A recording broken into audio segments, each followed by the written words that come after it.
In a quiet town, nestled between green hills and wide fields, there lived a boy named Kiran. He had everything a child could ask for: loving parents, good health, a safe home, and a peaceful school. But despite all of this, Kiran was rarely happy. He always wanted something more. If his friend got a new phone, he wanted a better one. If someone praised his classmate, he felt ignored. Slowly, comparison and jealousy grew in his heart like weeds in a garden. He stopped smiling as much. He often sighed, frowned, or stayed quiet. His parents noticed but didn't know what to do, until one day, his grandfather came to visit.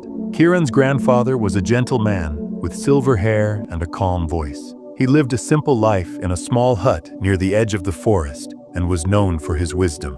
That evening, noticing Kiran's gloom, he said, "Let's go for a walk." They strolled down a quiet trail surrounded by tall trees and chirping birds. After a while, the grandfather sat on a stone and looked at Kiran. "Tell me, my boy," he said, "what troubles your heart?" Kiran sighed. "I don't know.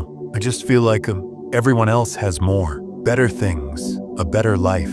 The old man nodded slowly. Then, without another word, he pulled out a small golden notebook from his pocket. "This," he said, "is a magic notebook. It changed my life. Would you like to try it?" Kiran's eyes lit up. "Magic? What does it do?" "It shows you what you already have," his grandfather replied. "Write down 3 things you're grateful for every day, no matter how small. Do this for 30 days, and you'll see the magic."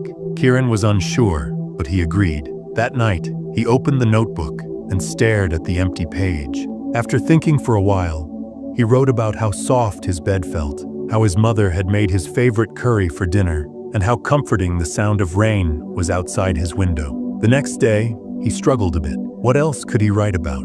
But then he remembered the warmth of his socks, a joke his friend told during lunch, and the way the sun peeked through the clouds. Slowly, it became easier. As days passed, something began to shift. His eyes started noticing what his heart had ignored: the comfort of routine, the joy of laughter, the kindness of a stranger, the smell of fresh bread, and the way his father always waited at the gate when school ended. Each night, his gratitude list grew longer, and without realizing it, Kiran smiled more. His heart grew lighter. He even began sharing his notebook with his friends. One day, his teacher asked the class to share a personal story. Kiran raised his hand and spoke about the golden notebook and how it had changed his life. When he finished, the room was silent, then filled with applause. Later, a classmate came to him and said, "I always thought you were lucky. I never knew you were struggling too.